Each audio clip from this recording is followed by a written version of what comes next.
Salve, salve, muito bom dia! Tá começando aqui pela PAN, mais um.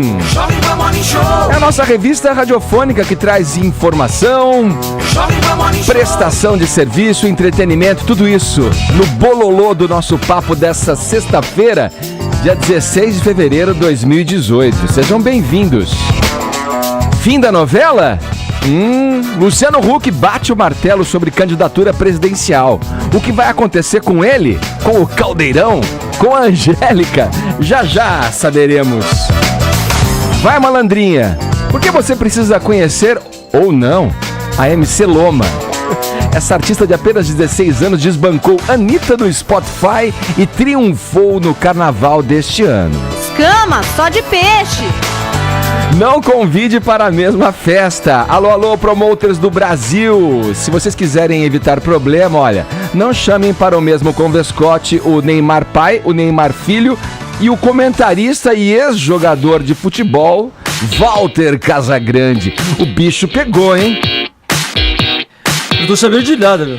Daqui a pouco você vai falar pra gente aqui. Esses são alguns destaques do Morning que tá só começando. Bom dia, Paulinha. Bom dia, senhor Edgar. Qual hashtag chamaremos de nossa essa manhã?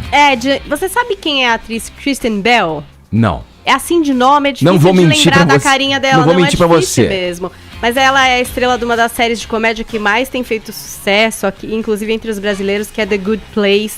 Ela também fez Veronica Mars, Perfeita é a Mãe, Ressaca de Amor. É uma loirinha, assim, que se você ver a foto dela, quem tá acompanhando a transmissão vai ver uma foto dela e vai lembrar na hora quem é essa atriz.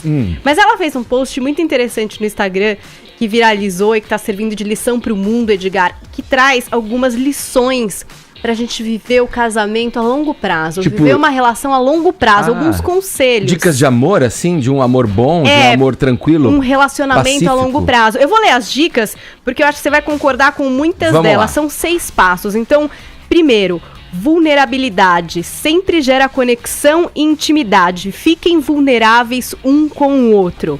Aí 2, em 10 anos, quando a dopamina diminuir, lembre-se, a vida é uma viagem louca. É um privilégio passar por tudo isso com um parceiro.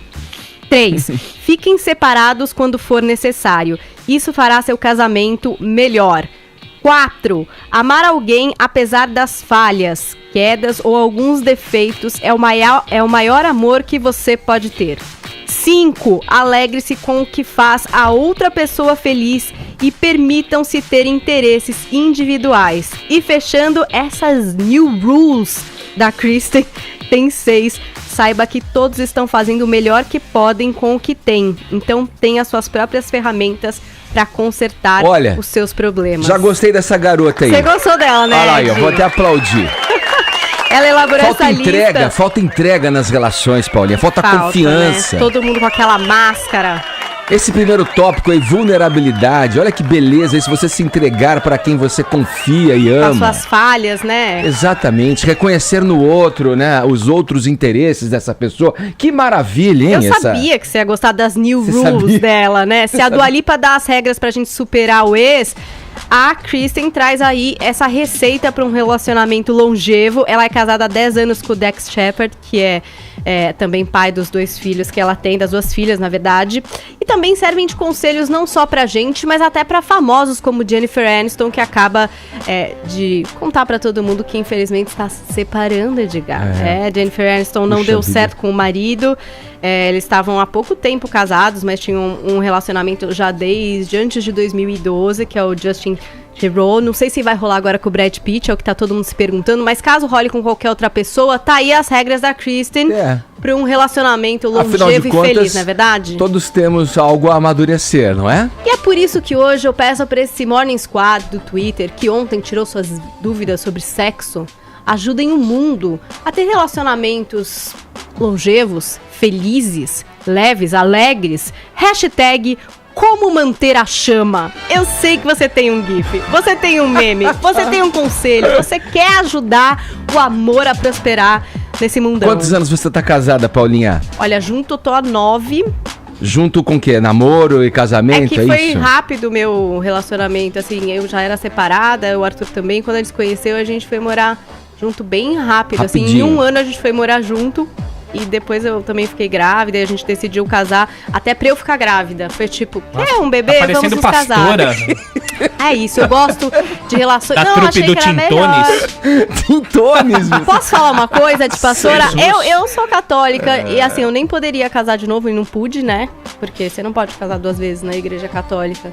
Fiquei chateada, porque eu Papa poderia rever essa história. Mas enfim, eu acho que é uma grande besteira isso daí. Mas eu gostei de receber uma bênção no meu relacionamento, porque eu não sou do Tintones, mas eu sou católica. E eu quis casar mesmo antes de ter filho. Essa é a verdade. Não vou mentir aqui pra vocês da modernidade, porque eu quis. Tá e certo. Estou feliz casada já há 7 anos. Edgar, o Papa podia dar uma avançada e ver se é possível o casamento pela 7ª vez, né, Tonholi? É uma pergunta que eu tenho pra Paula. Ele acende uma... Você fala essa piada, ele acende uma na outra, né? Acende um casamento no outro. Paula, se você, como o meu caso, casou 3 vezes, nenhuma na igreja, será que a igreja vai deixar eu casar? Então, eu acho que não, pode na casar regra na igreja, atual, mas não, o que acontece é que tem uma cruza cartório-igreja agora também. Ah, me ferrei. Às vezes tem, aí eu não sei se isso pode dar algum tipo de problema, Tonholi. No caso, talvez seja uma bênção, tá tudo certo, se você quiser. Ah, tudo bem. Tá tudo bem pra você, assim? Então vamos lá. Siga a nossa hashtag aí, mande, publique, tweete com a nossa hashtag Como Manter a Chama pelo Twitter, tá bom? Twitteiros de plantão e os ouvintes que costumam interagir pelo WhatsApp, o tema vai na mesma onda, tá? Manda aqui dicas de amor, dicas para manter uma relação, mensagens em áudio ou em vídeo estão valendo. 11 931 17 1009. Vai ser uma grande prestação de serviço aqui da audiência do Morning Show para quem nos escuta, com esta bancada também que tem muito a aprender quando o assunto é amor. Vamos lá, relações amorosas mundo afora devem ser somente alegria, por isso a gente está promovendo o amor aqui através das dicas que vocês vão mandar pra gente pelo nosso WhatsApp. E, Edgar, essa hashtag também ela é didática no que tange o português. Como manter a chama, sim. Tem gente que tá estranhando a falta da palavra acesa. Mas se existe o verbo aí, manter uma chama, já é acesa. Já sabe? É acesa, muito bem. É a lógica imperando na nossa hashtag. Vamos lá, 11 931 17 1009 é o nosso WhatsApp para você interagir com a gente. No mais, você pode ver o Morning Show. Além de ouvir, você pode acompanhar tudo em imagens, tudo que acontece nesse cubo multicolorido do rádio brasileiro. Baixa o aplicativo da PAN, tem o nosso portal também, jovempanfm.com.br, nosso canal youtube.com/morningshowjp e as mídias sociais. Estamos no Instagram, temos o nosso perfil no Facebook, passa por lá, deixa o seu joinha que a gente fica bem feliz. Todos convidados a passarem a próxima 1h30 colados aqui na Jovem Pan, porque o Morning, tá só começando.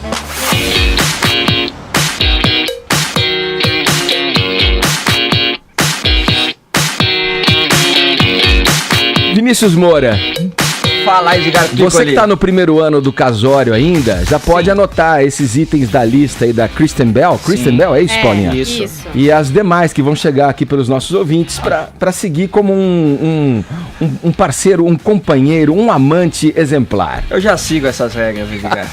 É sabedoria que transborda, né? Vini, eu não vi a hora de começar esse noticiário aqui, falando com você. Adivinha qual é o nosso assunto de prima aqui? Já que a gente vai falar do futebol mesmo, que é em extracampo, mas eu vou usar essa expressão de prima porque é uma coisa usada muito no futebol, né? É uma expressão usada, né? Toca de primeira, toca, né? de prima. Vamos lá. A treta entre Casagrande e Neymar, o pai e o filho. Conta tudo pra gente aí. Eu quero saber o que se passa entre essas três figuras. Está reverberando até agora essa treta entre Casagrande e Neymar pai. Já entraram outros personagens aí no meio dessa discussão, como o técnico Muricy, como o apresentador do Redação Sport TV, o André Rizek, que foi onde o Casão deu essa declaração polêmica. O que acontece, Ed, é que toda vez que o Neymar perde um jogo importante, um jogo decisivo, não só se acende discussões sobre a qualidade dele dentro de campo, como discussões sobre o comportamento dele, sobre a personalidade do Neymar, o extra-campo, né, o fato dele não ser um cara tão coletivo, não ser um cara tão humilde, tão solidário, enfim, todas essas discussões acabam surgindo. E foi exatamente sobre isso que o Casão falou no Redação Sport TV, chamando o Neymar de mimado, falando que o Neymar não joga para o coletivo e dizendo... É fominha, né? No linguajar do futebol. Exatamente. Isso foi pós o jogo com o Real, é isso? Pós o jogo contra o Real Madrid, que o PSG perdeu por 3-1. E resgatando uma frase do René Simões, técnico René Simões, lá no começo da carreira do Neymar, de que nós estamos criando um monstro. O Neymar, ele não é um jogador ainda que tem aquela genialidade do tamanho de um Maradona, de um tamanho de um Messi, ou de um tamanho do Cristiano Ronaldo, que a equipe pode ficar esperando ele resolver. Não é assim. Os brasileiros se iludem com isso. Tem uma ilusão. E me incomoda o torcedor brasileiro, a maioria, e a imprensa brasileira ficar passando a mão no Neymar o tempo todo. Ele já mostrou diversas vezes comportamentos fora do coletivo, mimado, colocando em risco até a equipe. Ontem ele tomou um cartão amarelo no primeiro tempo. Se ele faz uma falta ou cava uma falta, o juiz punha ele para fora. E aí seria desastroso. Isso pode acontecer na Copa do Mundo também. Mas não, nós estamos aqui, eu não faço parte desse grupo. Gente, o que é isso? Nós estamos formando o quê? Está todo mundo criando um monstro. Ao invés de corrigir o monstro para ele virar gênio. Nós não estamos colaborando com o Neymar. Muita gente acha que eu pego no pé. Eu não pego no pé. Eu tento corrigir. Eita! Mas é pra tudo isso mesmo? Então, com relação a esse jogo específico, eu não achei pra tudo isso. Eu também não achei. A questão do cartão você pode realmente discutir. Cartão foi bobo, hein? Cartão foi infantilíssimo. Apesar que o Neymar apanhou pra caramba antes de tomar esse cartão. Isso sempre ele apanhou. Sempre apanhou, também faz parte do jogo. Já deveria ter amadurecido. E como amadureceu, na verdade. Exato, como amadureceu. E realmente, né, se os caras já sabem que ele é assim, reativo, aí que eles vão bater mesmo pra provocar uma expulsão do Neymar. Agora, eu não achei que o Neymar foi mal neste jogo. Ele chamou o jogo, ele apareceu, ele tentou, às vezes peca assim um pouco pelo excesso, mas porque ele é o grande jogador. E ele confia no talento dele, PSG. Né? E o técnico do PSG, a torcida do PSG também espera isso dele, né? Que ele tome essa iniciativa. Então, o problema realmente acaba sendo esse, né? De não só se discutir o Neymar dentro de campo, como fora dele. E aí, o pai do Neymar também fez uma resposta forte pelo Instagram dele, né? O Neymar pai, dizendo que em uma guerra, aos que se alimentam de vitórias e aos que, como os abutres, se alimentam de carniça dos derrotados. Nada fazem, nada produzem, vivem do brilho ou com mais frequência de momentos difíceis de suas presas. E aí a gente vai chegar no ponto que ele acaba se referindo ao Casagrande, porque em nenhum momento ele cita o nome do Casão. Sim. Mas dá pra perceber aqui nesse trecho, ó. No universo do futebol conhecemos muitas pessoas com comportamento de abutre. Por vezes se aproveitam de um microfone forte, de uma carreira de jogador, entre aspas, não dá para chamarmos de atleta. Alguém com comportamento no mínimo questionáveis fora dos gramados. Sem muito brilho, sempre à sombra dos outros mais talentosos para destilar suas frustrações. Aí, obviamente, que ele tá dando uma cutucada no Casão, pelo passado dele, pelo envolvimento com as drogas, o que eu acho também que não tem uma coisa a ver com a outra, né? O Casão tá ali no papel de comentarista dele, você quer rebater o que ele falou. Ok, mas usar, né, de uma doença, até de algo muito sério, você também não precisa colocar dessa forma. Mas sentiu as dores aí do filho, e eu quero destacar até nesse post aí que o Neymar pai fez, Edgar, que ele foi curtido pelo próprio Neymar e também por Luciano Huck. Luciano Huck curtiu essa postagem aí do Neymar pai, ou seja, curtiu essa crítica que foi feita ao Casão. E aí tá todo mundo comentando. O Muricy ontem dentro do próprio Sport TV também falou que concorda com o Casão na questão do cartão, mas não concorda nessa questão do profissionalismo, do comprometimento, que ele acha que o Neymar é assim um profissional muito dedicado. O Neto, né, também da Bandeirantes, também falou que o Neymar precisa se dedicar um pouco mais se ele quiser se tornar um Messi e um Cristiano Ronaldo. Enfim, é uma discussão que tá acontecendo ainda agora, né, Edgar? O que vocês acham, hein? O que vocês... Tu não acompanha futebol? É corintiano do Tatuapé, comemorou os títulos do... Olha, cada erro do Neymar, o Galvão Bueno fazia um elogio. Eu acho que a crítica do Casagrande foi mais ao Galvão Bueno isso é verdade, do que ao próprio Neymar. Inclusive, o que você falou, Casão? Da festa, eu fiz uma festa uma vez, do mesmo dia que o Neymar. O Galvão não foi na minha festa, ele foi na do Neymar. Então eu fico chateado com essas coisas. E aí, Caio? Tá mimado o menino, tá jogando pra ele só, pensando nele, egoísta. Eu vi ele distribuindo várias bolas nesse jogo. Pra centrar nesse jogo aí do PSG com o Real Madrid, ele distribuiu várias bolas aí. Ele jogou junto com o Cavani, servindo o Cavani em várias oportunidades do jogo. Teve uma bola que ele solta pro Mbappé também na cara do gol. Exato. Eu achei que a crítica do Casagrande fosse ser mais pesada, mas ele se referiu a comportamento e tal. O Casagrande deve ter as razões dele.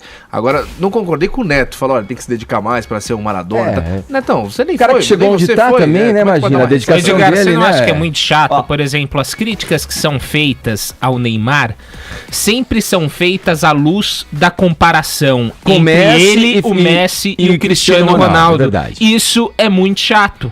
É preciso reconhecer que o Neymar é o Neymar. Ele não precisa sempre estar sendo comparado aos outros dois. Mas, gente, que ele tá nesse panteão também, Ele tá cada um tem suas características, suas idiosincrasias. Total, é isso. Total. Mas ele como tá nesse panteão, ele vai ser cobrado, quer queira ou não. Quando ele vai, será. Quando ele vai cobrado. pro time como o PSG, que ele é a estrela do time, aí aumenta esse tipo de comparação. Porque antes ele jogava junto com o próprio Messi, né? Agora, você pega comparando aí já, seguindo na comparação com o Cristiano Ronaldo, por exemplo. Cristiano Ronaldo, mas não tem a habilidade, nem um terço da habilidade, da destreza com a bola que o Neymar tem. Só que o cara é um atleta, é um cara de preparo físico como ninguém hoje no futebol, e é um cara que joga pro coletivo, e é um cara muito eficiente. Muito eficiente. Bate na bola, sabe bater falta, sabe dar uma assistência, é oportunista. Edgar, e tem a crua frieza dos números, né? Exato. Vou fazer aquilo que o Nelson Rodrigues chama de idiotas da objetividade. Se você colocar números do Messi, do Neymar e do Cristiano Ronaldo, o Neymar não existe. É um atleta de circo. Faz grandes circunvoluções, movimentos, mas os números que ele obteve face o Messi e o Cristiano Ronaldo são pífios. Na numerologia ele não existe. Agora, Edgar, tá tendo uma discussão forte também com relação ao drible no futebol. Porque hoje tá se priorizando muito a questão do passe, do posicionamento, do coletivo. Sim. E até o Arnaldo Ribeiro, comentarista da ESPN, falou esses dias no Twitter que o drible hoje é o artifício mais irrelevante do futebol. Ele foi crucificado na internet, porque como é que pode o drible, que é a magia do futebol, que é realmente aquele lance que você desfaz toda uma é inacreditável, uma marcação. Fala, meu Deus. Como que isso pode ser irrelevante? Tipo o Parreira, né, que falou a frase que o gol é um detalhe. Foi isso. O Parreira, que é um grande conhecedor de futebol, lançou essa frase aí. Num jogo parelho, e os jogos de futebol há décadas cada vez mais ficam parelhos. O drible é quem faz a diferença. A diferença, pelo amor de Deus. Exatamente. Agora, Ed, só pra trazer a palavra do Muricy aqui, as aspas do Muricy. Concordo com o Casa que tem que ter um time coletivo, mas sempre quem decide é o cara que faz diferença, que é o Neymar, que é o Messi, o Cristiano Ronaldo. Agora nós estamos dando muita importância a essas coisas. Eu não acho ele mimado, acho ele profissional pra caramba, diferente no que diz respeito a profissionalismo. Ou seja, temos que dar muita atenção mais a isso. Hoje ele é o melhor teste físico de qualquer time que ele vai. Então, fazendo uma defesa aí. Tá certo. Agora a gente só não ouviu a Paulinha falar do comportamento tático do Neymar. Paulinha, por favor. Eu acho que a hora que ele ganhar a Copa, vai todo mundo falar que ele era maravilhoso. E se ele perder, vai todo mundo falar que ele precisa amadurecer. É isso, entendeu? Tudo depende de resultado. Enquanto ele for bem, vai dar tudo certo. Uma hora que for mal, aí vai ter problemas aí que muita gente vai ter. Casão vai dizer, eu avisei. Entendeu? E aí, Casão, o que você arrumou?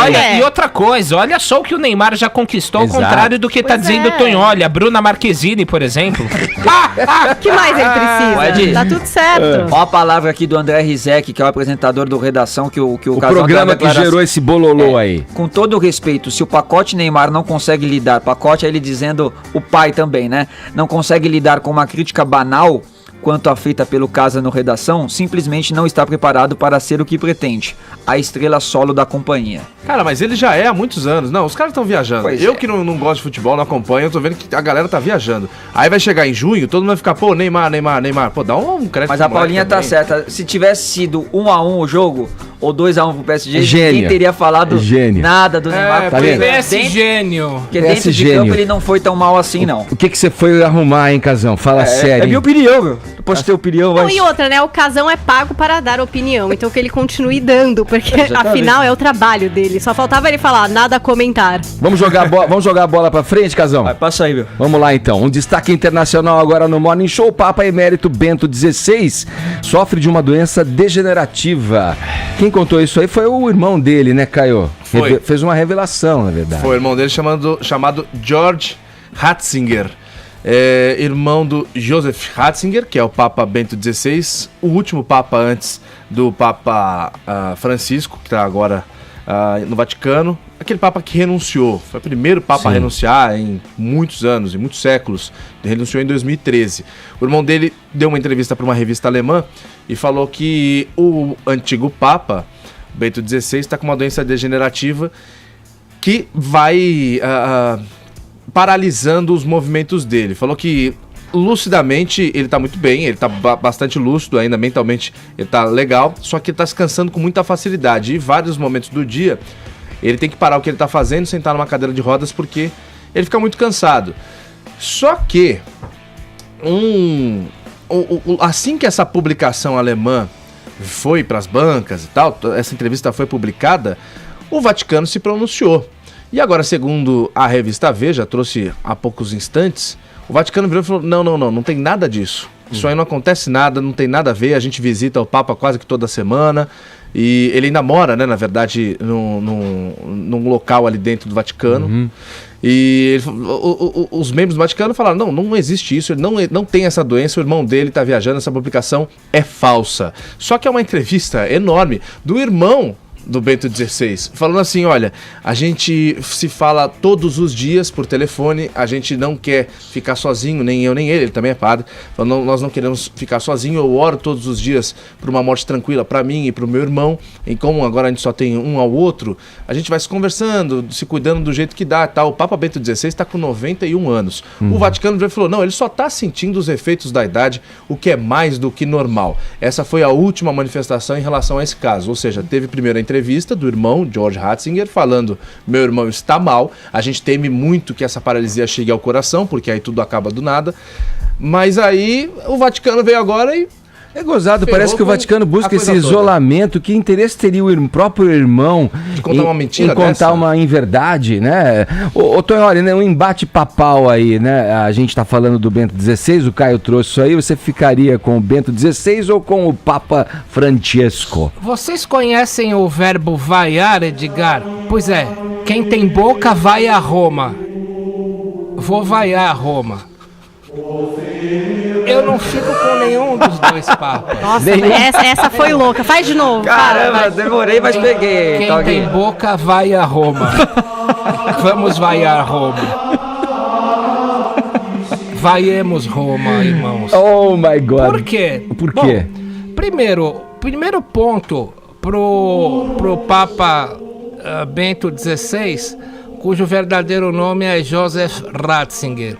Era um super teólogo e em 1984, sob o João Paulo II, quando ele era prefeito da Sagrada Doutrina, Congregação da Fé, era o prefeito do Vaticano, ele mandou telefonarem para o comunista Leonardo Boff, esse que fica falando o tempo todo que nós estamos sofrendo um golpe, e impôs a ele aquilo que o Vaticano chama de silêncio obsequioso, cala a boca e não publica mais nada, porque o Boff estava querendo meter o marxismo e o comunismo no meio da igreja.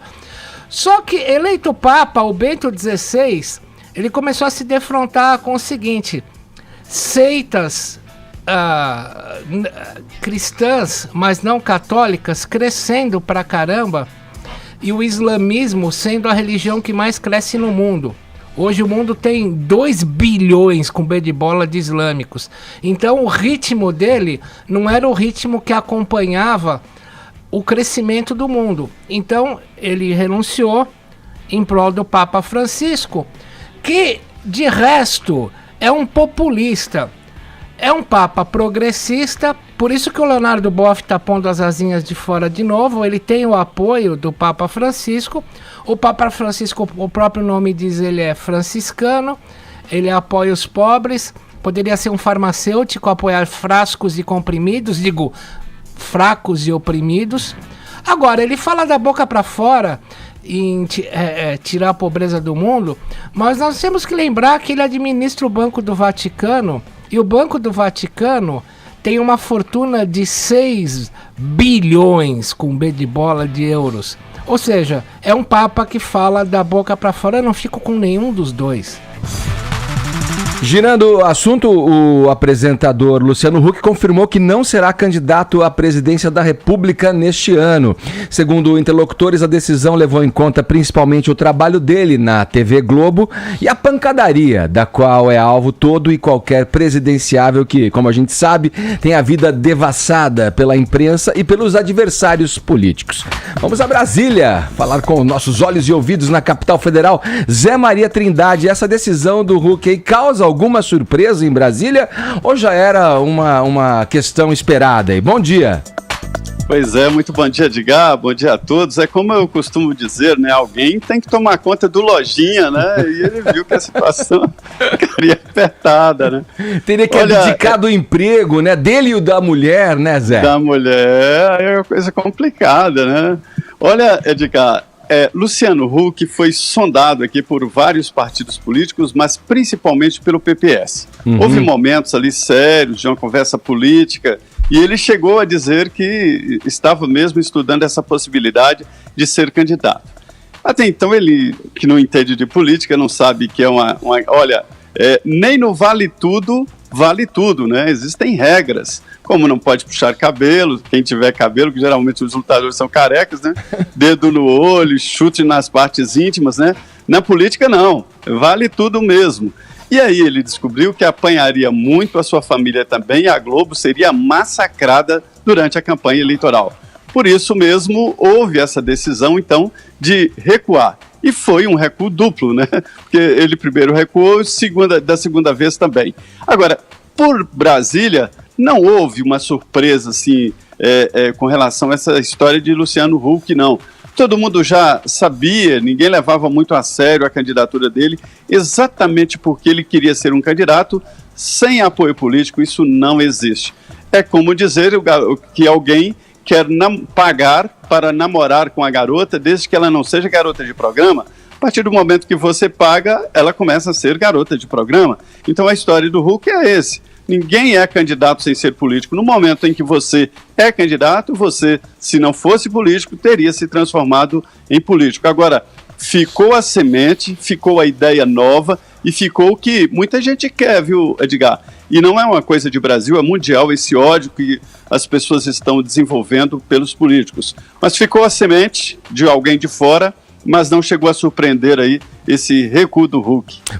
Trindade, e na teoria da conspiração, né, que envolve toda a cena política, né, daqui e ali, há quem diga que essa possibilidade aí aventada pelo PSDB de ter o Huck como o candidato aí na disputa com o Alckmin, a fala do FHC, não passou de uma cortina de fumaça aí, porque agora ele vem sinalizando com a possibilidade do apoio, né, do endosso à candidatura do Geraldo Alckmin, né. Outra coisa que eu acho que entra em questão é que só no ensaio, na ameaça dele se candidatar, se colocar no pleito aí para a disputa presidencial, vem a informação de que ele comprou um jatinho de 17 milhões de reais com dinheiro subsidiado por nós, por eu, por você, por quem nos ouve aqui, né? Através do BNDES, né?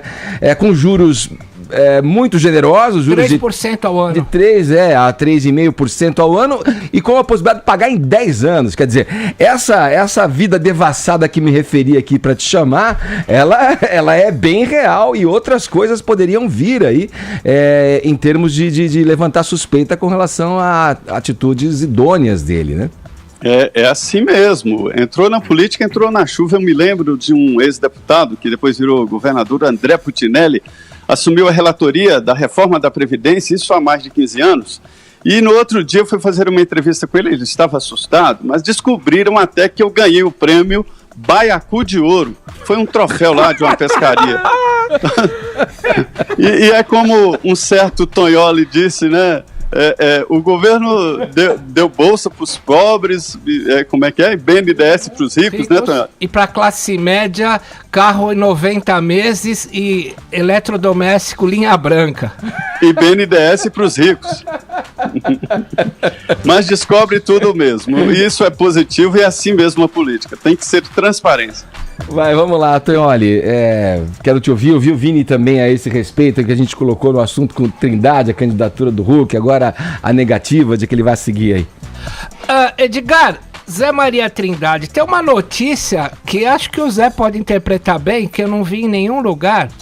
Foi ontem o ministro Napoleão Nunes Maia, do Tribunal Superior Eleitoral, engavetou o processo que o deputado Paulo Pimenta, do Rio Grande do Sul, e o senador Lindbergh Farias, do Rio de Janeiro, ambos do PT, haviam entrado contra a Globo, contra o Faustão e contra o Luciano Huck por conta das declarações do Luciano Huck no programa do Faustão no dia 7 de janeiro. Ou seja, não tem como mais o Luciano Huck voltar para trás. Primeiro, se ele voltar atrás, o Napoleão Nunes Maia desengaveta esse processo por propaganda eleitoral antecipada. Agora, como o Morning Show também é cultura, por que o fenômeno Huck, ele vai e volta? Por conta da pleiade, da coleção, do acervo de candidatos, muitos dos quais a gente nunca ouviu falar. Quero lembrar que em 89 nós tínhamos 22 candidatos e agora nós temos 21. Olha aqui. Cabo Daciolo do Avante, Dr. Reis sem partido, Geraldo Alckmin PSDB, Marina Silva Rede, Ciro Gomes PDT, supostamente Lula pelo PT, Emael PSDC, Cristóvão Buarque PPS, Levi Fidelix PRTB, Fernando Collor PTC, Valéria Monteiro PMN, Álvaro Dias Podemos, João Amoedo Novo, Henrique Meirelles PSD, Joaquim Barbosa sem partido, Manuela Dávila PCdoB, Jair Bolsonaro PSC, Guilherme Boulos sem partido, Paulo Rabelo de Castro PSC e Rodrigo Maia do DEM. E aí, quais desses têm um peso capaz de enfrentar um Lula da vida? Essa é a questão. Aí aparece um Huck de quebrucha.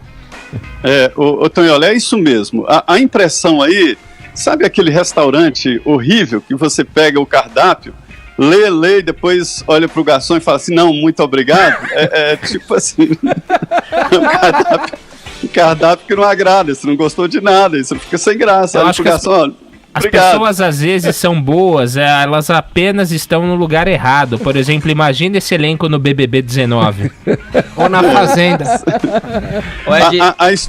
A história é a seguinte, você me pediu uma avaliação do quadro, a avaliação real é a seguinte, o Bolsonaro não vai para o segundo turno porque ele não tem nem partido, ele pode ser vendido. Eu vi histórias aqui de que nenhum partido quer dar o seu patrimônio, o partido tem dono, é um meio de vida de alguns, e como é que vai dar para alguém? Olha, toma aqui, ninguém faz isso, né? O Bolsonaro quer isso, um partido para chamar de seu e ficar com as verbas, com o dinheiro da campanha, o dinheiro do fundo partidário. Ninguém vai fazer isso, vai ter dificuldades. Por outro lado também, não há outro candidato, então é por isso que há essa ida e vinda, essa história agora de novo é o João Dória, com a possibilidade de se candidatar com apoio do presidente Michel Temer, e na verdade é que o quadro não está formado. O que a gente vê por aqui é que o Geraldo Alckmin é um nome que vai ao segundo turno exatamente porque esse grupo aí tende a se fixar em Geraldo Alckmin, principalmente classe média e o lado empresarial. Então, a campanha está aberta, viu, Tonholi, Edgar? Vai lá, Vini. Bom, e mais que essa resposta do Huck para a política e para a população, também uma resposta do Huck, mais uma vez, para a Rede Globo, né, que está nessa espera aí, se vai ficar, se não vai ficar, e também o futuro não só do Hulk, como também da Angélica, né, porque ficaria também inviável ali o Hulk se candidatando à presidência, futuramente até presidente da República, e a Angélica como primeira dama, tendo um programa ali da Globo. Então a Globo fez toda essa pressão aí também em cima do Hulk para ele poder responder, e tinha uma questão de rescisão de contrato que não era um valor baixo, né? Envolvia e não só da Globo, mas como milhões de reais que ele como garoto propaganda também de várias campanhas. Exatamente. Quer dizer, muita coisa. Envolveria muita quebra de contrato aí, né, Edgar? Bom, é isso. Eu vou Lojinha. É o Lojinha. É o Lojinha. Eu vou encerrar com vocês, em homenagem ao troféu Baiacu, que você se referiu aí. Baiacu de ouro. Baiacu de ouro, com esse clássico dos originais do samba. Obrigado, Zé. Perfeito. Obrigado, bom dia. Vai lá. Levou preso o tubarão. Siri sequestrou a sardinha, tentando fazer confessar. O Guaiamu que não se apavora. Tá aí, o clássico dos originais do samba, aqui fechando o boletim aqui com o Zé Maria Trindade, nos informando aí, falando com a gente diretamente da capital federal, diretamente de Brasília.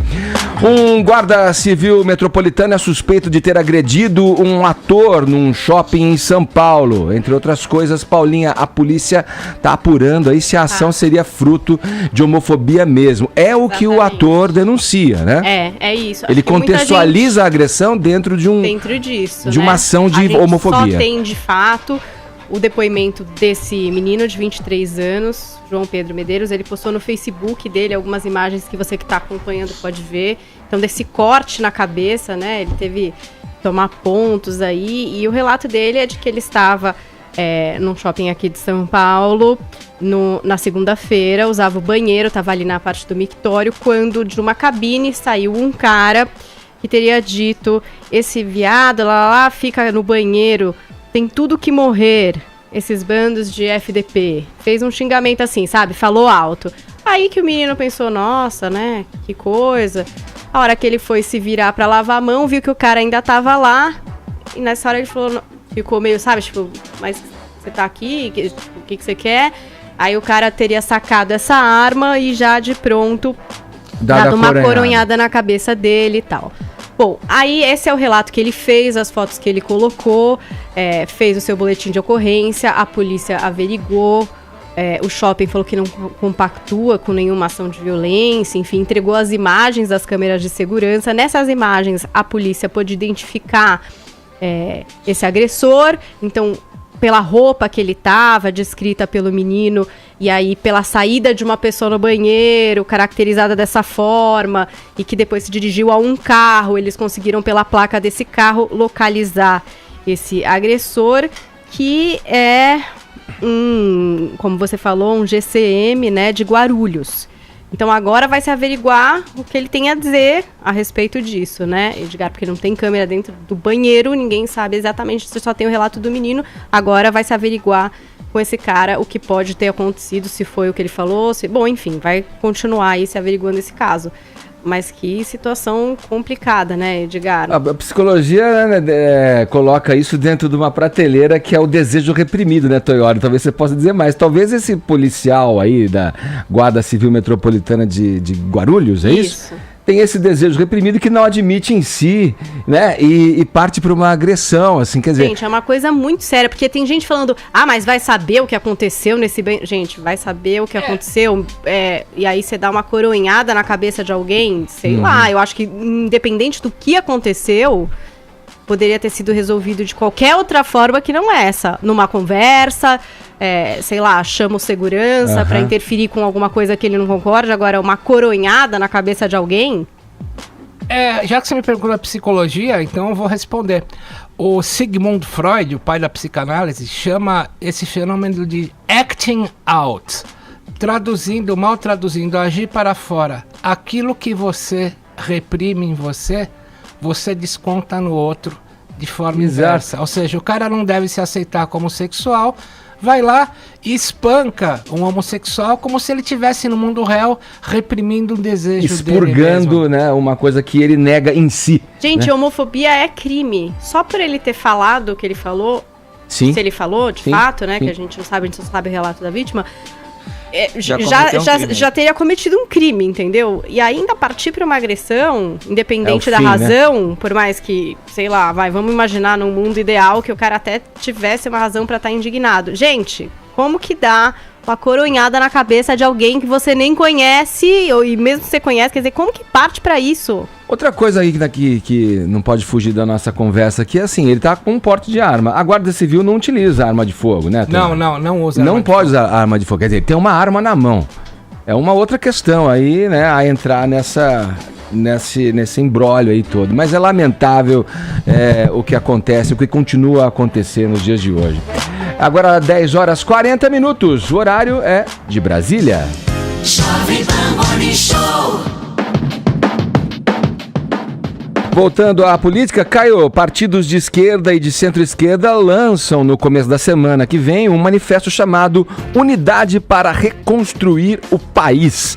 O que já se sabe sobre esse documento, Caio? Vamos lá. Eles vão lançar no dia 20, semana que vem, os 5 partidos de esquerda, de centro-esquerda, estão assinando esse manifesto, que, como você falou, chama Unidade para Reconstruir o Brasil. Encabeçado pelo PT, pelo PSB, pelo PDT, pelo PSOL e pelo PCdoB. Uma das principais propostas, uma das principais defesas nesse manifesto é o Estado Nacional Forte. O pessoal de esquerda gosta disso, dessa ideia, e esse manifesto vai justamente nesse norte, nessa direção. O documento, além de defender um Estado Nacional forte, defende ideias de, por exemplo, olha, o Brasil está caminhando por uma neocolônia, os países de primeiro mundo estão fazendo uma movimentação e ninguém está percebendo de que o Brasil está sendo subordinado às ideias desses países de primeiro mundo e tal. Eles propõem um combate à corrupção com os instrumentos de Estado Democrático de Direito.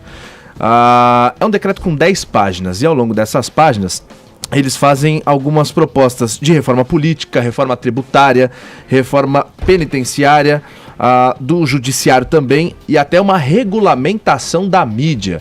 Isso tudo mostra que eles estão alinhados nas mesmas ideias, mas os partidos dizem que não significa que eles estão já fechando uma aliança. Não, apenas uma inclinação para os mesmos propósitos. Agora, o que chamou bastante a atenção, até mesmo da imprensa, que repercutiu de um modo geral esse manifesto que vai ser lançado agora no próximo dia 20, é que o texto prega a garantia da realização das eleições com pleno direito à soberania popular e não a proposta do parlamentarismo e do semipresidencialismo. Fala alguns momentos de outras ideias sobre as eleições, mas em momento nenhum menciona a garantia da candidatura do ex-presidente Lula. E são todos partidos de esquerda, inclusive o PT está encabeçando esse documento também. Não se fala no presidente Lula, na garantia da candidatura dele. Chamou bastante a atenção, repercutiu, mas deve repercutir ainda mais porque esse documento vai ser apresentado em Brasília no dia 20, semana que vem. Então, olha, vamos lá, e aí? Lançaram o Lula aos leões, aí já consideram carta fora do baralho aí? Eu quero fazer uma pergunta a você e aos ouvintes. Eu vou dar uma pegadinha. Quem não tinha um dedo, roubava pra caramba e todo mundo da sua quadrilha era preso, menos ele? Quem? Quem? Sabe quem? Jesse James. Pode ver na biografia do Jesse James. Não tinha o dedo, roubava todo mundo e todo mundo da quadrilha dele era preso, menos ele. Aliás, isso está belíssimamente retratado num filme com o Brad Pitt, A Vida do Covarde Robert Ford. Bom, qual o problema do Lula? O problema do Lula, eu estou usando aqui figuras do Velho Oeste. Então, vou usar uma figura que o Bob Dylan falava o seguinte: para você viver fora da lei, você tem de ser honesto.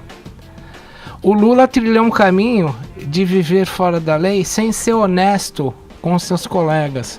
Tá todo mundo dentro da cadeia, menos o número 1.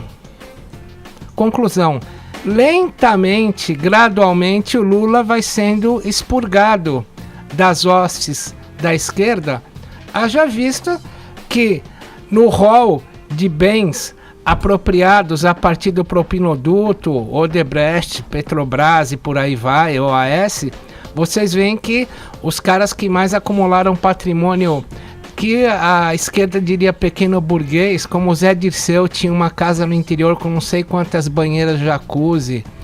A gente já deu no Morning Show com exclusividade o laudo do sítio do Lula em Atibaia, a quantidade de coisas que a esquerda atribuiria a um pequeno burguês. Então, para quem é comunista de verdade, o Lula não serve, porque o Lula é tudo, menos comunista.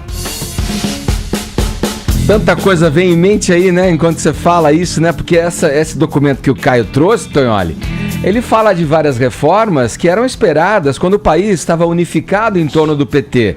O PT unificou o país e dividiu o país, né?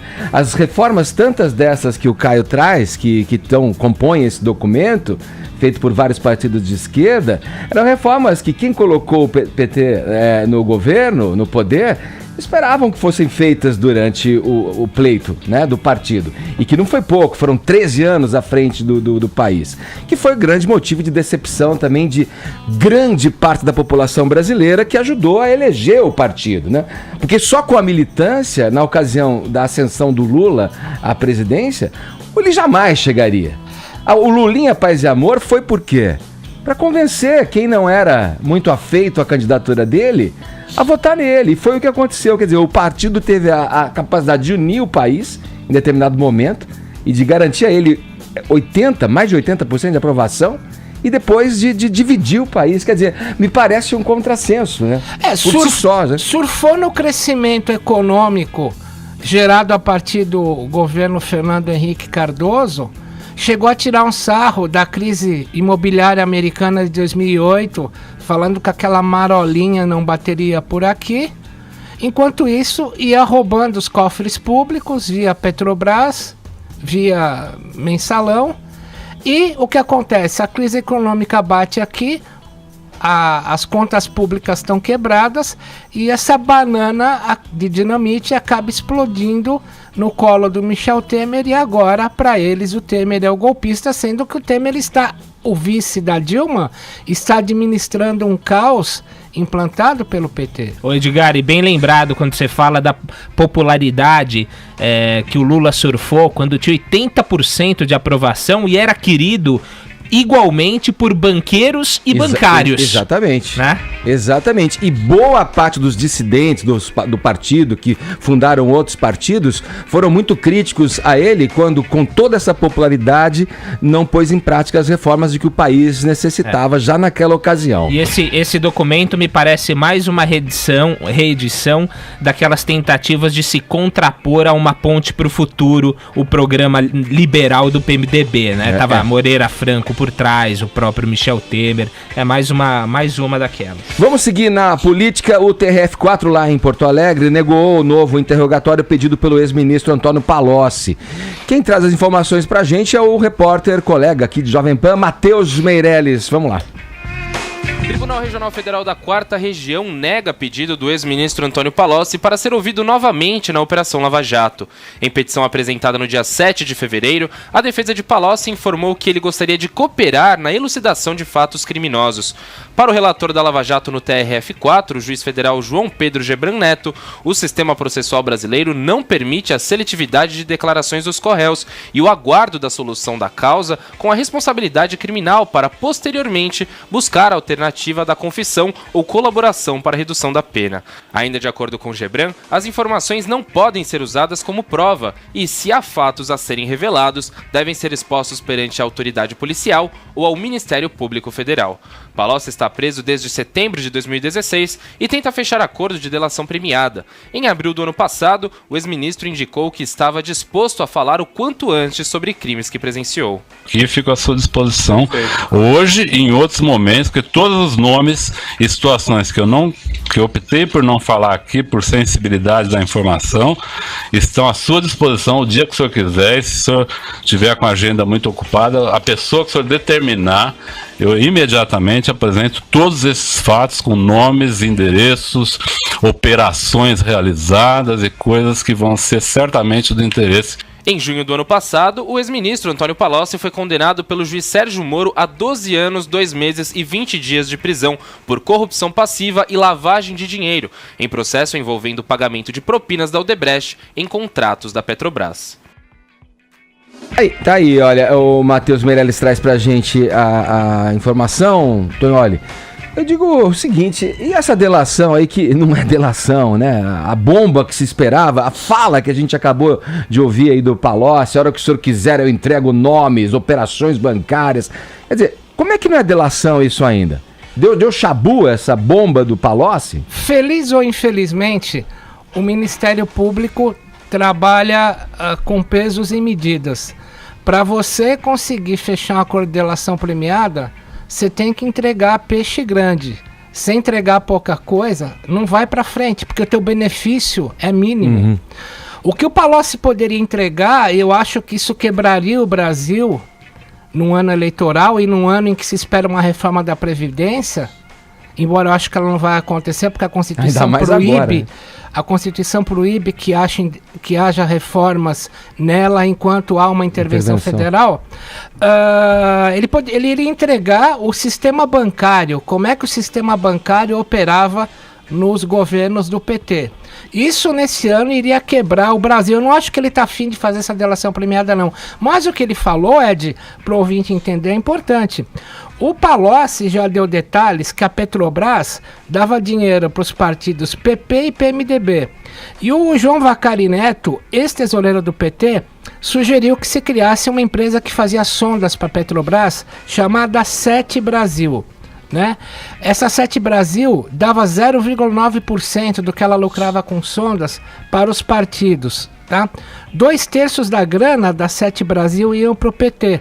E foi a partir dessa denúncia do Palocci, embora ele não tenha feito delação premiada, que a gente chegou numa conta, numa offshore, uma empresa mantida fora do Brasil, chamada Shell Bill, das quais se alimentavam o João Santana e a sua mulher, a Mônica, para fazer as campanhas do PT. Não foi pouca coisa que ele entregou, mas o que ele entregou não é suficiente para ele ofertar em troca de obter uma delação premiada da qual ele lucre benefícios. Uhum. Boa. Olha aqui, seguimos a bipolaridade porque as notícias pipocam e a gente não vive sem falar do BBB, o assunto predileto do Vini Moura.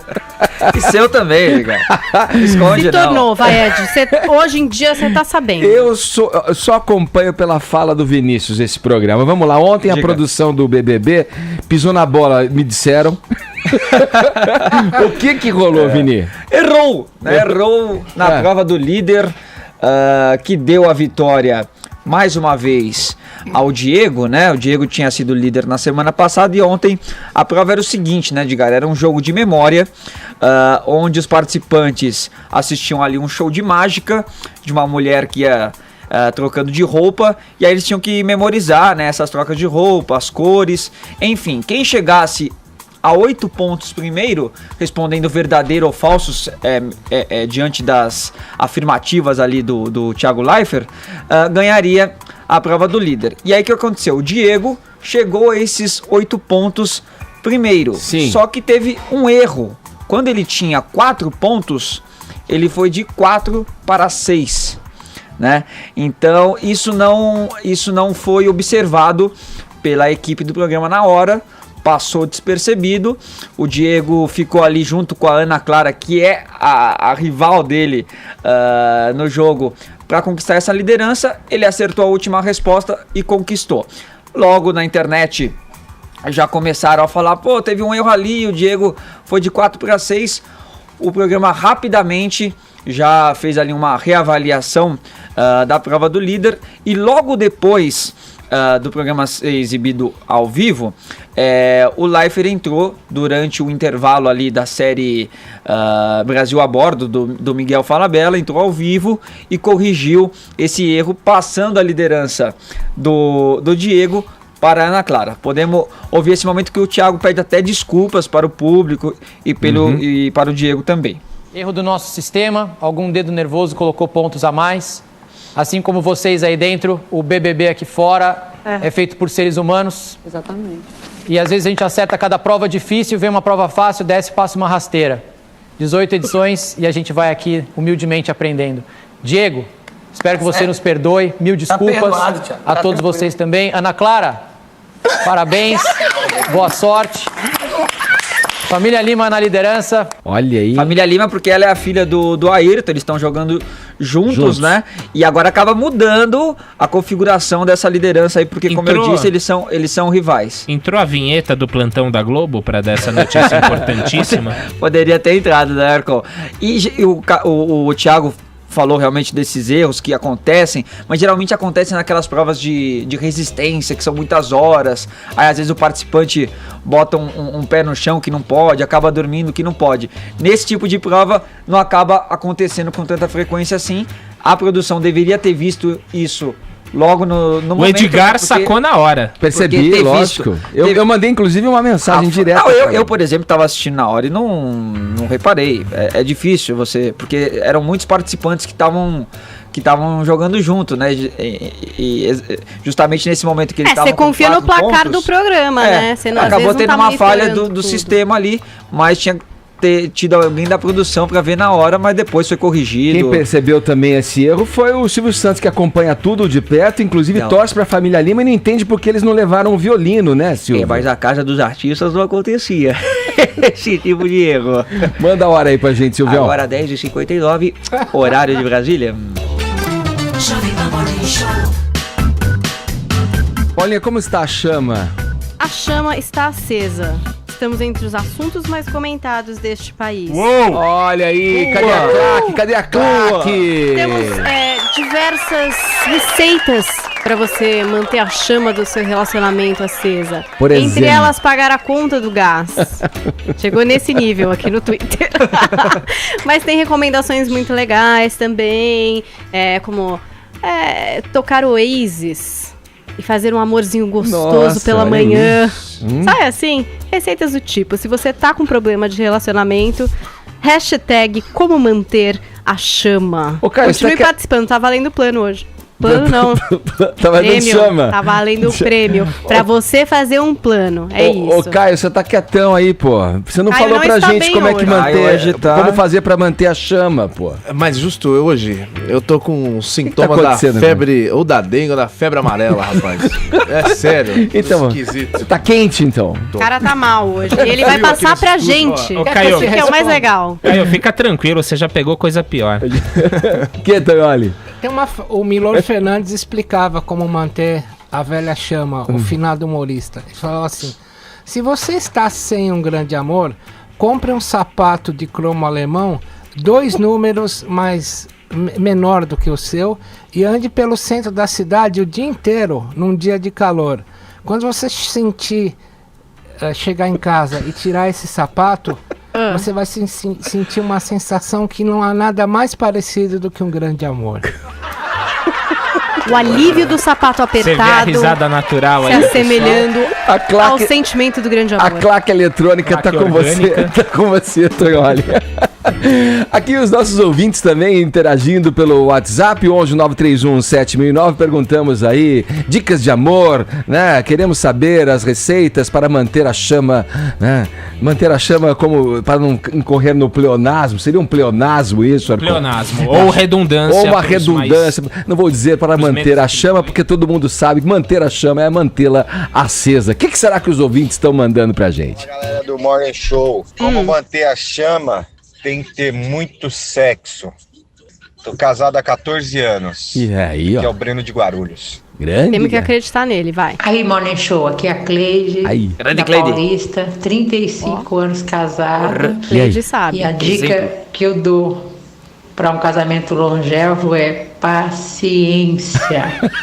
Deixa para discutir quando você estiver calmo. Não discuta na hora. Verdade. Do sangue fervendo. O resto é história. Adoro vocês. Um beijo. Querida, tá certíssimo. Não, e com esse tempo aí a favor, eu tô acreditando nela mesmo. Bom dia, galera do Morning. Chama em fogo baixo. Bom dia, galera do Morning. A minha dica é o seguinte: seja sincero e que seu casamento vai ser feliz. E um beijão aí pra Rita, minha companheira. Te amo, amor. Bom dia, pessoal do Morning Show. Aqui é o Eduardo de São Paulo. O meu segredo pra manter a minha relação é ter casado com uma mulher muito bonita, viu? Porque aí a chama não se apaga nunca. Um abraço aí pra todos. Bom dia, Morning Show. Aqui é o Arielso de Piracicaba. Eu sou muito fã de vocês. Olha só, eu acho que para manter a chama, é só casando várias vezes. Aí, tá. Cada vez que o casamento é novo, a chama é muito forte. Do contrário, meu amigo, não tem jeito. Eu sou muito fã de vocês aí, obrigado pelas críticas que vocês fazem à política aí. Sem vocês, talvez fosse mais fácil pra esses canalhas. Olha aí, o Aelcio, nosso ouvinte de Piracicaba. Aliás, temos uma forte audiência em Piracicaba. O Aelcio deve levar todas as namoradas que ele acende uma na outra, pelo jeito aí, Tonholi, pra comer um peixão ali, um pintado na brasa lá, as margens do rio Piracicaba ali. É, onde você pira ou se acaba. Ô, Edgar, os meus avós são casados, vai pra 67 anos. Rapaz. Olha aí. E aí, já te deram uma receita? Eu acho que é que nem o nosso ouvinte falou, paciência. Porque sempre quando minha avó começa a reclamar com meu avô, só vejo meu avô falar, tá, deixa. Eu acho que esse é o segredo, é a paciência, você relevar ali. Será que não, Arcon? O Arcon tá casado há 2 dias, não vai ele poder fez um joinha, ele fez um joinha. Viga, agora vamos ao grande folião, né? O rei momo do carnaval carioca. Ele, o indefectível Rodrigo Viga. Em meio à onda de violência no Rio de Janeiro, o governo federal decidiu decretar intervenção federal na segurança pública do estado. Viga, o que isso significa na prática? E vamos tentar elucidar mais uma vez aqui. Os comentaristas e analistas da Jovem Pan, já durante o Jornal da Manhã, já cumpriram muito bem esse papel, mas é um assunto ainda complexo, de difícil entendimento. Bom dia pra você aí no Rio de Janeiro, meu camarada. Fala, Ed Cupido. Ed Adão e Eva, beleza? Hoje eu tô promovendo... Ed Adão e Eva. Eu tô promovendo o amor aqui no Morning hoje. Sexta-feira, dia de tatame, dia de capô, dia do pecado, dia do veneno. Tatame é bom. O que você gostou do tatame, né? Tatame é um clássico seu, quando eu falei tatame? O que você imaginou quando eu falei tatame? É porque tem um pega. Kimono, faixa preta, faixa branca, o que é? Tem um pega, não tem? Tem um corpo a corpo, não tem? Tem um contato físico, né? Tem aquela sinergia, aquela troca de emoções, né? Você é um troca safadão. de pelos também. Vamos lá. Ô Edgar, a gente tá rindo pra não chorar aqui no Rio de Janeiro, né, rapaz? A gente tá acompanhando. Pra você ver o que aconteceu durante o carnaval, foi um caos total, talvez tenha sido o carnaval mais violento, ou dos mais violentos de toda a história. O Pezão, enfim, baixou a guarda, entendeu que com o que tinha na mão não ia conseguir resolver essa questão crítica da segurança, bateu na porta lá do Jungmann, do Moreira, do presidente Temer, e apelou para tal da intervenção federal. Como ele não é candidato à reeleição, enfim, disse que vai se aposentar, teve, de certa forma, a gente não pode negar, a coragem de fazer esse pedido diante da incompetência dele e de seus subordinados em conter essa onda de violência nos últimos meses aqui no Rio de Janeiro, talvez anos, que tem muito a ver também com a falência, com a decadência, com a quebra financeira do estado do Rio de Janeiro. Agora a cúpula da segurança vai ser modificada, teremos um general no comando da segurança pública do Rio de Janeiro, que certamente chega e vai mexer as peças, vai mexer na Polícia Civil, no Corpo de Bombeiros, na Secretaria de Administração Penitenciária. E eu pude conversar com algumas fontes do Palácio Guanabara que me disseram que ele estava muito preocupado não só com a onda da violência, o Pezão, aqui na capital, mas com o alastramento dos casos. Afinal de contas, nós tivemos, por exemplo, episódios de violência em Cabo Frio, que fica na região dos Lagos. Isso repercute em cidades vizinhas. Houve, não sei se você sabe, informação inédita aqui da Jovem Pan, tentativa de invasão durante o carnaval das usinas nucleares de Angra 1 e Angra 2, no sul do estado do Rio de Janeiro. Aí já viram uma questão de segurança realmente nacional. Tem toda essa incompetência, toda essa fragilidade, mas eu acho também que tem um ato de coragem do governador, que não é candidato a nada, em pedir ajuda ao governo federal. Você vai me perguntar o que a sociedade do Rio de Janeiro está achando. Rapaz, diante de mais de 50 casos de balas perdidas, já são quase 20 policiais mortos no ano de 2018, uma violência brutal, indiscriminada, o Carioca está apelando para tudo, até mesmo para esse tipo de intervenção que para muitos remete ainda à época da ditadura. Agora há pouco, inclusive, eu conversei com representantes de associações e sindicatos de policiais civis e militares. Eles estão referendando, estão apoiando essa intervenção federal. Agora, me ficou marcada a seguinte frase: se tiver que ter um banho de sangue para conter a violência no Rio de Janeiro, que assim seja. É de arco e flecha? Olha, vamos lá, Tonholi, vamos falar sobre isso aqui. Tem aí em torno dessa questão a possibilidade da criação de um Ministério Extraordinário de Segurança Pública aí, né? E também, em se criando esse ministério, fala-se no nome do Mariano Beltrame, o José Mariano Beltrame, que está sendo cotado para o posto, né? Ele é o ex-secretário de Segurança no Rio de Janeiro. Bom, o Michel Temer, como a gente viu na mídia ontem, ele cogitou chamar o ex-procurador, ex-capitão da PM e ex-governador de São Paulo, Luiz Antônio Fleury Filho, de quem o Temer foi secretário de Segurança Pública, né? O Luiz Antônio Fleury Filho disse não. O Beltrame foi o cara que criou as UPPs. O Beltrame é o cara que tem mais informações sobre como funciona o crime organizado no Rio de Janeiro. Só que agora o Exército vai se defrontar com uma coisa que não é qualquer um que consegue combater. Quando você mata todo policial que entende de segurança pública fala isso. Quando morre um traficante, aumenta a guerra entre as facções para ocupar o lugar de venda que era daquele traficante. Todo mundo que tem um mínimo de experiência da polícia e não admite jamais isso publicamente, diz que às vezes é melhor deixar um cara continuando no sapatinho, no seu ponto de venda de drogas, do que matá-lo. Porque se mata, as facções brigam e transborda as fronteiras da comunidade, vai bater na classe média, e quando bate na classe média, vira notícia. Agora, se a gente comparar os morros cariocas e Viga, eu conheço bem por conta de quando eu era repórter especial da Folha, eu ia muito aí pro Rio de Janeiro. Você é professor nisso. Você sabe que as redes que eles têm dentro das comunidades parecem as redes que os Vietcongues tinham na Guerra do Vietnã. Os Estados Unidos mandavam bombas e não conseguiam combater aquilo porque havia redes e caminhos subterrâneos. Nas comunidades é a mesma coisa. Para esses militares poderem combater o narcotráfico a contento, vai ser necessário talvez o maior sistema de troca de informações da história do Brasil. Talvez seja um programa maior que o programa espacial que levou o homem à Lua. Diga lá, Viga. Exatamente. Agora, se as Forças Armadas, espera-se que não seja apenas um comando operacional, gerencial e administrativo, viu, Edgar?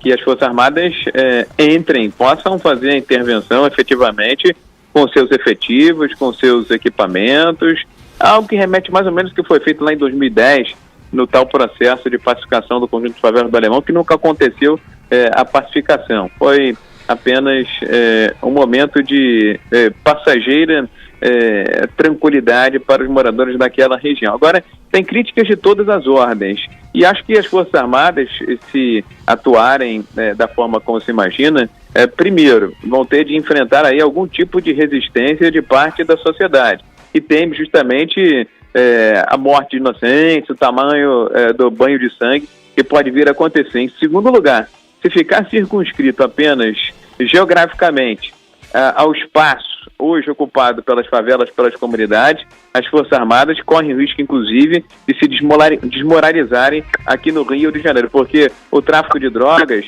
está atuante aqui ou acolá, mas os grandes cabeças, os grandes chefes, inclusive traficantes de drogas, eles dificilmente estão presentes dentro dessas comunidades que estão sob a sua égide. Muitos moram próximos, muitos moram em endereços de luxo, isso sem falar naqueles que estão por trás de todo o processo, que ajudam no financiamento do tráfico de drogas, que ajudam na facilitação da entrada de armas, drogas e munições aqui do Rio de Janeiro. Tem que ser um plano bem engendrado, tem que ser um plano bem articulado em um ano de 2018, que teremos eleições, e eu fico curioso para saber também como é que isso daí vai replicar, vai influenciar também no voto, no desejo, no anseio da população do Rio ou do Brasil na hora de apertar o botãozinho lá na urna eletrônica, Edgar. Certo, Viga. Obrigado pelas suas informações, bom trabalho para você, um grande abraço, Viga. Tamo junto, meu garoto. Eu tô aqui de capacete, tô de colete à prova de bala e tô com a baioneta na mão, meu cara. Por favor, joga a baioneta fora, se proteja aí com o colete, com o capacete, que tá bom, senão você pode causar mais problema ainda, hein, Viga? Um abraço pra você. Rodrigo Viga falando com a gente diretamente do Rio de Janeiro. E essa questão mexe com a política também, mexe com, e, além de ser um tema, como o Viga falou aí no final, é um tema crucial na disputa presidencial do ano que vem, mexe com a política atual, com relação às reformas, né, Caio? Exatamente. O presidente da Câmara, Rodrigo Maia, do DEM, acabou de conversar com jornalistas em Brasília e falou o seguinte, ele acabou de afirmar que a reforma da Previdência, a votação na Câmara dos Deputados, que estava inicialmente prevista para o dia 19, depois se cogitou dia 28, agora 19 não vai ter mesmo. Rodrigo Maia acabou de dizer para a imprensa em Brasília que não vai votar justamente por conta dessa decisão de fazer a intervenção, o governo federal, na segurança do Rio de Janeiro. Então, mediante uma medida tão drástica como essa, nas palavras dele, não dá para o governo dividir as atenções. Então já está fora de cogitação a votação no dia 19. Ainda na política, aspas aí, hein? Cristiane Brasil é vítima dos machistas, é o que diz a fundadora do PTB Mulher, Marli Iglesias, em texto publicado hoje no jornal A Folha de São Paulo. Vini, quais são os principais pontos desse texto aí? E aí ela abre esse questionamento, né, Edgar? Se fosse um homem ali no barco com mulheres de biquíni, teria a mesma repercussão negativa esse vídeo? Este homem seria tão insultado assim como a deputada do PTB, Cristiane Brasil, foi? É essa discussão que abre aí a Marli Iglesias nessa coluna na Folha de São Paulo, dizendo, né, que se fosse um homem, ele não seria tão caricaturado, não seria chamado de imoral e nem de desrespeitoso, né? Ela diz aí que conhece a Cristiane Brasil, que é uma ótima filha, mãe, que é uma mulher que tem um papel importante aí pro papel das mulheres na política, né, Edgar? Refutou todas aquelas denúncias de que a Cristiane Brasil foi acusada da associação com o tráfico, que ela disse que não tinha denúncia nenhuma, também daquele áudio que vazou, né, que ela falou que não é um áudio ilegal, mas pode ter sido ali uma fala um pouco amoral da Cristiane Brasil, dizendo que iria demitir todos os comissionados ali se não ganhassem a eleição, né? Enfim, ela diz que conhece muito bem a Cristiane Brasil e que a Cristiane Brasil falou o que para ela? Estávamos em família, as mulheres daqueles homens estavam com seus filhos, conversávamos sobre as pessoas que foram vítimas de funcionários que usam a justiça trabalhista para extorquir empresários. Eu estou indignada com a situação injusta pela qual eu passo. A gravação foi apenas um desabafo. E aí ela termina a coluna dizendo que a Cristiane Brasil tem o respeito e o respaldo dos PTBistas, dos congressistas, do governo e de inúmeros brasileiros, né? E ela diz que não aceita que difamem a integridade aí de alguém que lutou não apenas pela maior presença feminina na política, mas também contra toda manifestação desagradável e torpe contra a mulher. A cultura moralista e machista não prevalecerá. Essas são as palavras aí da Marli Iglesias nessa coluna na Folha de São Paulo. Olha. E aí? Foram machistas as acusações contra Cristiane Brasil? O próprio pai dela já falou, né, que o vídeo fala por si, né? Pra mim foi a questão dos descamisados aí, que a circundam, foi só uma moldura frente a uma pintura mal feita e de mau gosto. Se fosse um homem falando com um monte de mulher também de biquíni no barco, também ia ser bizarro, não ia?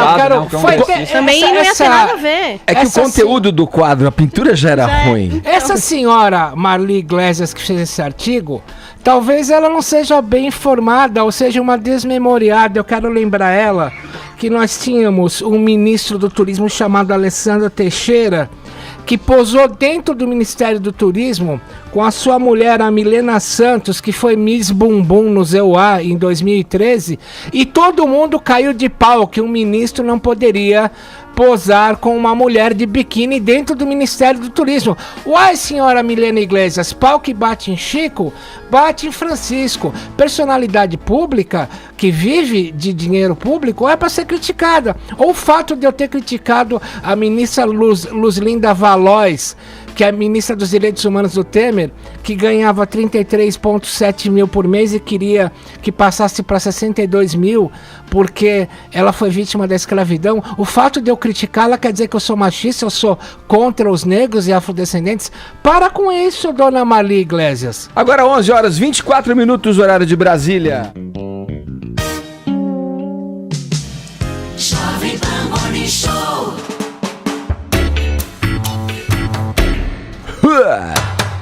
O assunto agora é música. Envolvimento diferente, eu ensino a você. Ué, não é música o assunto? Ai, ai, ai. Ai, ai, ai, ai, ai, ai. Esse hit é chiclete, naturalmente vai ficar. Sente que com devagar. Fala, Paulinha, e aí? Vamos lá, o que a gente deve saber? O que a gente deve saber de MC Loma? Bom, essa é a faixa de envolvimento, por que isso foi o hit do carnaval? Foi o hit do carnaval, né? A gente teve Banzeiro, da Daniela Mercury, foi premiado. Teve as musas do axé, Cláudia Leite, com seus lançamentos. Ivete até da maternidade, né? Até em inglês a Cláudia Leite teve música esse ano, né? Pois é. Aí veio quem? MC Loma, uma pernambucana de 15 anos. E em janeiro, daquele jeito despretensioso que a internet tem, postou o seu vídeo feito em casa. Meninas, aliás, adorei as maquiagens. São maravilhosas. De Mas MC eu vi Loma. hoje um outro clipe. É, porque espera que você vai saber a história toda. Esse é o vídeo original da MC Loma, quem tá assistindo na internet tá vendo. O vídeo que foi descoberto, por exemplo, pelo youtuber Felipe Neto, né? Que publicou falando que era a música do carnaval, teve 5 milhões de views. Depois a Anitta ouviu, resolveu fazer a sua versão lip sync, né? Cantando MC Loma, com a cara da MC Loma. Chamou a MC Loma pra dançar com ela. E foi aí, Caio, que ela acabou chamando a atenção, claro que do mercado. E o Condzilla, que é o produtor aí, o canal do YouTube com mais seguidores do Brasil, que tem o Kevinho e outros, chamou MC Loma e as Gêmeas da Lacração pra regravar, pra fazer uma nova versão de envolvimento. E aí fez um clipe todo glamourizado, invernizado, apesar de que eu gosto mais desse original, e conseguiu alavancar ainda mais a música que tava na boca da galera nas ruas e tal. Concordo. E o que é que aconteceu? A música Envolvimento hoje é número 1 entre as mais tocadas do Brasil, deixando pra trás Vai Malandra da Anitta, e também entre as 50 virais do Brasil. É isso, MC Loma é a nossa grande nova artista número 1 do Brasil, querido. E fiquem espertos, porque agora com o contrato de gravadora, ela se prepara para lançar uma nova música. E então, fiquem espertos. Ainda vamos saber muito mais sobre escama de peixe, cebrute e outras gírias lançadas por MC Loma. E fiquem atentos, que se alguém mandar pra vocês pelo WhatsApp, como diria a nossa jornalista Nanda Apple, pode ser realmente a nova música da MC Loma. Exatamente. Pode ser de verdade. Vamos aos ganhadores, ouvindo aqui MC Loma ao fundo. Quais são os vencedores, tanto no Twitter quanto no WhatsApp? Esse hit é chiclete, na tua mente vai ficar 100, 100 e Kiko devagar. Não gostou, professor? A vencedora é a Cleide Edgar. E aqui no Twitter, Sandra Francisco, que entrou pra nossa hashtag Como Manter a Chama.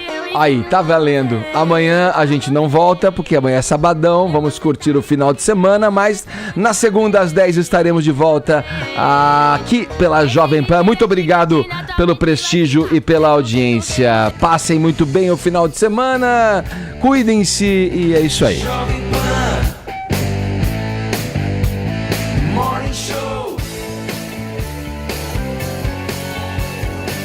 Às 10 da manhã tem os melhores momentos, não esquecem. Amanhã aqui na Jovem Pan do Morning durante essa semana. É isso, ficamos por aqui. Bom final de semana. Você ouviu Jovem Pan Morning Show.